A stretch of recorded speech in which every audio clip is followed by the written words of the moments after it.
नमस्कार प्रिय दर्शक बंधुओं, एक बार पुनः स्वागत है आप सबका आपके अपने चैनल प्राचीन सच्ची कहानियां यूट्यूब चैनल में। प्रिय दर्शकों, आज फिर हम आपके लिए नया वीडियो, नई जानकारी लेकर उपस्थित हुए हैं। आज का हमारा जो प्रसंग है ये बहुत ही ज्ञानवर्धक प्रसंग है। ये कहानी एक अग्निमुख पक्षी की कहानी है। प्रिय दर्शकों, जिस तरह से इंसान होली मनाते हैं उसी तरह से ये अग्निमुख पक्षी भी होली मनाता है।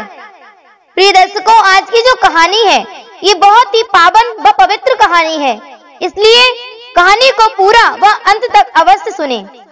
इस कहानी को सुनने के बाद आपकी औलाद पर आया हुआ संकट दूर हो जाता है, आपकी संतान पर आए हुए सभी प्रकार के संकट दूर हो जाते हैं, इसलिए इस कहानी को पूरा सुनिएगा। प्रिय दर्शकों, कहानी शुरू करने से पहले जो लोग हमसे नए जुड़े हैं वो हमारे चैनल को सब्सक्राइब कर लें, बेल आइकन को ऑन कर लें और अच्छे कमेंट किया करें ताकि हर आने वाली वीडियो की नोटिफिकेशन सबसे पहले आपको प्राप्त हो और प्रिय दर्शकों आप उसका फायदा उठा सकें। तो आपका अधिक समय बर्बाद ना करते हुए शुरू करते हैं आज का हमारा ये प्रसंग। प्राचीन काल की बात है। एक हिरण्यकश्यप नाम का राजा हुआ करता था। उसके घर एक पुत्र का जन्म होता है जिसका नाम प्रहलाद रखा जाता है।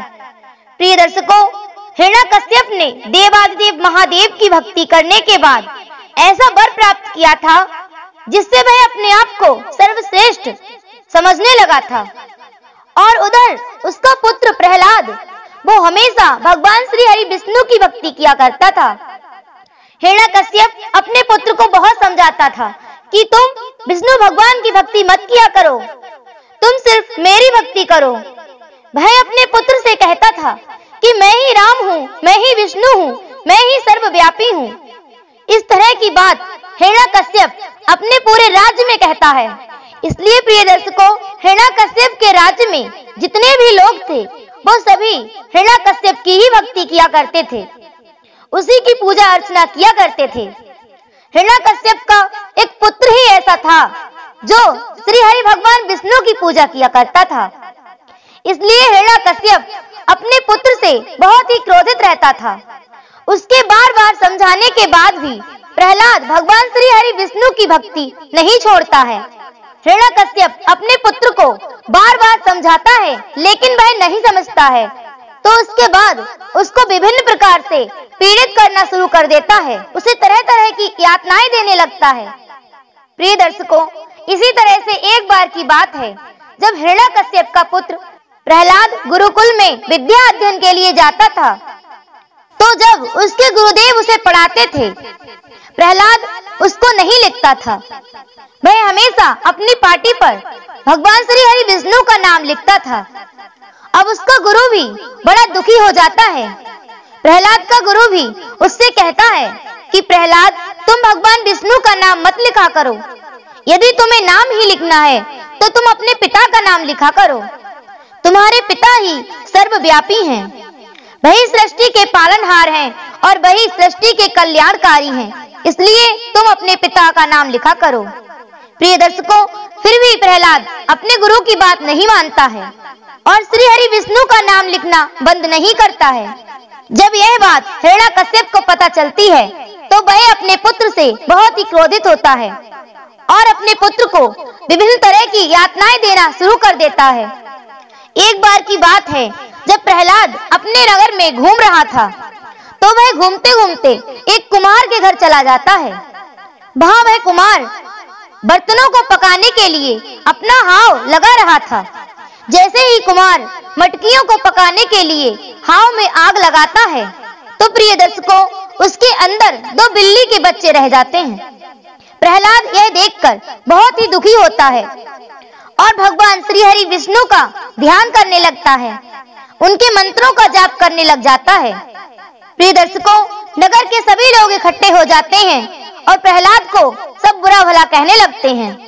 कोई कहता है कि तुम्हारे भगवान विष्णु में इतनी शक्ति कहाँ कि वो हाव में फंसे बच्चों को बचा सकें, तो कोई कहता है कि इस दुनिया में ऐसी कोई शक्ति नहीं है कि इस हाव से बिल्ली के बच्चों को जीवित निकाल सके। तरह से लोग तरह तरह की बातें करने लगे। उधर प्रहलाद भगवान श्री हरि विष्णु के ध्यान में मगन हो चुका था। वो सबकी बातों को अनसुना करके भगवान श्री हरि विष्णु का ध्यान कर रहा था और बार बार भगवान से यही विनती कर रहा था कि हे प्रभु, इस हाव में फंसे बिल्ली के बच्चों को जीवित निकाल दो, किसी भी तरह से इनके प्राण बचा लेना। प्रिय दर्शकों, जब कुम्हार का हाव पक जाता है और 3 दिन हो जाते हैं, 3 दिन बाद कुछ बच्चे उस हाव के पास में खेल रहे थे। तभी उन बच्चों से कुछ कंकड़ उस हाव में गिर जाते हैं। जैसे ही कंकड़ हाव में गिरते हैं, वैसे ही उसमें से आवाज निकलती है। प्रिय दर्शकों, यह देखकर कुम्हार बहुत ही चकित रह जाता है और सोचने लगता है कि पहले जब मैं हाव पकाता था तो 1.25 महीने के बाद हाव को खोला करते थे और उसके अंदर की मटकियां 1.25 महीने के बाद ही पकती थी, लेकिन आज 3 ही दिन में मटकियां कैसे पक चुकी हैं? यह देखकर कुम्हार भी बहुत हैरान हो जाता है। प्रिय दर्शकों, ये खबर हिरण्यकश्यप के दरबार में भी पहुंच जाती है कि कुम्हार का हाव मात्र 3 दिन में ही पक गया है। इस बात को सुनने के बाद हिरण्यकश्यप भी वहां पहुंच जाता है और उसके सामने कुम्हार अपनी मटकियां हाव से निकालना शुरू करता है। और जब कुम्हार अपने हाव की मटकियों को बाहर निकालता है तो एक एक मटकी बहुत ही सुंदर ढंग से पकी हुई निकलती है। कुम्हार कुछ मटकियों को बाहर निकाल लेता है और कुछ मटकियां शेष उसी में रह जाती हैं। तभी उसमें से 2 बिल्ली के बच्चे सुरक्षित निकलकर बाहर आते हैं। यह देखकर सभी लोग आश्चर्यचकित हो जाते हैं कि आखिर ये चमत्कार हुआ कैसे? इतनी तीव्र अग्नि में बिल्ली के बच्चे जीवित कैसे बचे? प्रिय दर्शकों, यह दृश्य देखकर प्रहलाद बहुत प्रसन्न होता है और भगवान श्री हरि विष्णु का धन्यवाद करता है। तभी नगर के सभी लोग प्रहलाद भगत की जय जयकार करने लगते हैं। यह सब देखकर हिरण्यकश्यप को और ज्यादा क्रोध आता है। प्रिय दर्शकों, अब यह बात प्रहलाद के पिता हिरण्यकश्यप को बहुत चुभ जाती है। वह सोचने लगता है कि यह प्रहलाद मेरा पुत्र नहीं बल्कि मेरा दुश्मन है। अब तो इसको समाप्त करना ही पड़ेगा। इसी तरह से ये विष्णु की पूजा करता रहा और उसकी जय जयकार करवाता रहा तो एक दिन ऐसा आएगा कि लोग मुझसे डरना बंद कर देंगे और मेरी पूजा करना भी बंद कर देंगे। यही सोचकर हिरण्यकश्यप अब अपने पुत्र प्रहलाद को पहाड़ से गिरवाता है।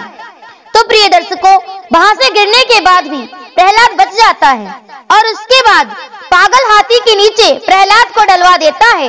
लेकिन प्रिय दर्शकों, भगवान विष्णु की कृपा से प्रहलाद वहां भी बच जाता है। इस तरह से हिरण्यकश्यप प्रहलाद को मारने के लिए कई षड्यंत्र रचता है ताकि प्रहलाद की किसी भी प्रकार से मृत्यु हो जाए। और प्रिय दर्शकों, अंततः हिरण्यकश्यप परेशान होने के बाद अपनी बहन होलिका को बुलाता है और अपनी बहन से कहता है कि हे बहन, तुम इस दुष्ट प्रहलाद को अपनी गोद में लेकर अग्नि में बैठ जाओ और इसे जलाकर भस्म कर दो। ये मेरा पुत्र नहीं है, ये तो मेरा दुश्मन है। प्रिय दर्शकों, हिरण्यकश्यप की जो बहन होलिका थी, उसे भगवान महादेव से एक वरदान प्राप्त था कि यदि वो अग्नि में भी बैठ जाएगी तो भी अग्नि उसका कुछ अहित नहीं कर पाएगी, क्योंकि उसके पास भगवान भोलेनाथ की दी हुई एक चादर थी। वह चादर उसे जलने से बचाती थी, उसी कारण से वह अग्नि में नहीं जलती थी। अब हिरण्यकश्यप की बहन अपने भाई के कहे अनुसार अपने भतीजे को गोद में लेकर अग्नि में बैठ जाती है। चारों तरफ काफी सारी लकड़ियां लगा दी जाती हैं और उन लकड़ियों में आग लगा दी जाती है। प्रिय दर्शकों, जब होलिका प्रहलाद को गोद में लेकर उस अग्नि में बैठती है, तभी बिल्ली के वो दोनों बच्चे भी आ जाते हैं जो बिल्ली के बच्चे कुम्हार के हाव से जिंदा निकल के गए थे। वही दोनों बिल्ली के बच्चे वहां पर आ जाते हैं और धीरे से उस चिता में अंदर घुस जाते हैं, जिस चिता में प्रहलाद होलिका की गोद में बैठा हुआ था। उसी में बिल्ली के दोनों बच्चे भी घुस जाते हैं। जैसे ही उस चिता में आग लगाई जाती है, वैसे ही प्रहलाद भगवान श्री हरि विष्णु का ध्यान करने लगता है, उनके मंत्रों का जाप करने लगता है। उधर दोनों बिल्ली के बच्चे भी भगवान श्री हरि विष्णु के मंत्रों का जाप करते हैं। प्रिय दर्शकों, भगवान श्री हरि विष्णु की कृपा से होलिका जो चादर ओढ़े हुई होती है, प्रिय दर्शकों, भगवान श्री हरि विष्णु की कृपा से जो चादर महादेव ने होलिका को दी थी, वही चादर भगवान श्री हरि विष्णु की कृपा से प्रहलाद और बिल्ली के बच्चों पर गिर जाती है। जब चादर प्रहलाद और उन बिल्ली के बच्चों पर आकर गिर जाती है तो वे दोनों सुरक्षित हो जाते हैं और होलिका आग में जलने लगती है। प्रिय दर्शकों, जैसे ही होलिका जलने लगती है वैसे ही वह जोर जोर से चिल्लाने लगती है, लेकिन होलिका की आवाज को कोई नहीं सुनता है। प्रिय दर्शकों, अंततः होलिका जल जाती है और भस्म बन जाती है। जब आग पूरी तरह से शांत हो जाती है तो दोनों बिल्ली के बच्चे और प्रहलाद तीनों प्राणी अग्नि में से सुरक्षित निकल आते हैं। प्रिय दर्शकों, तभी दोनों बिल्ली के बच्चे श्री हरि भगवान विष्णु की कृपा से अग्निमुख पक्षी में बदल जाते हैं। श्री हरि भगवान विष्णु की ऐसी कृपा उन बिल्ली के बच्चों पर होती है कि वे दोनों अग्निमुख पक्षी के रूप में परिवर्तित हो जाते हैं। यह देखकर पूरे नगर में प्रहलाद की जय जयकार होने लगती है, भगवान विष्णु की जय जयकार होने लगती है। प्रिय दर्शकों, उसके बाद भगवान श्री हरि विष्णु नरसिंह का अवतार लेते हैं और हिरण्यकश्यप के प्राणों का अंत कर देते हैं। प्रिय दर्शकों, आज हम सब लोग जो होली का त्योहार मनाते हैं वो इसी की खुशी में मनाया जाता है कि बुराई पर अच्छाई की विजय हुई थी, इसीलिए होलिका मनाई जाती है। और होलिका दहन के बाद सभी लोग एक दूसरे को बड़े चाव से रंग लगाते हैं और खुशियां मनाते हैं और एक दूसरे से गले मिलते हैं। प्रिय दर्शकों, जिस तरह से इंसान होली मनाते हैं उसी तरह से अग्निमुख पक्षी भी होलिका दहन करते हैं और होली का त्योहार मनाते हैं। प्रिय दर्शकों, ये पक्षी बहुत ही समझदार व बुद्धिमान होता है और शास्त्रों में भी अग्निमुख पक्षी के बारे में ऐसा कहा गया है कि यदि कोई इंसान होलिका दहन वाले दिन इस पक्षी का दर्शन कर ले तो प्रिय दर्शकों उसका जीवन ही बदल जाता है। जो मनुष्य होली के दिन इस पक्षी का दर्शन करता है उसके जीवन में कभी भी किसी तरह का कोई संकट नहीं आता है। उस व्यक्ति की जितनी भी आयु होती है उस संपूर्ण आयु में वह कभी भी दुख नहीं देख सकता है। प्रिय दर्शकों, इस पक्षी को भगवान श्री हरि विष्णु का परम भक्त भी कहा जाता है। ये पक्षी लाल रंग का होता है। जिस तरह से अग्नि की लपटें होती हैं उसी तरह से इस पक्षी का रंग होता है। जब ये पक्षी अपने पंखों को ऊपर करके उड़ता है तो ऐसा लगता है जैसे कि इसके पंखों में अग्नि जल रही हो, इसलिए इस पक्षी का नाम अग्निमुख रखा गया है। प्रिय दर्शकों, ये कहानी यहाँ समाप्त होती है।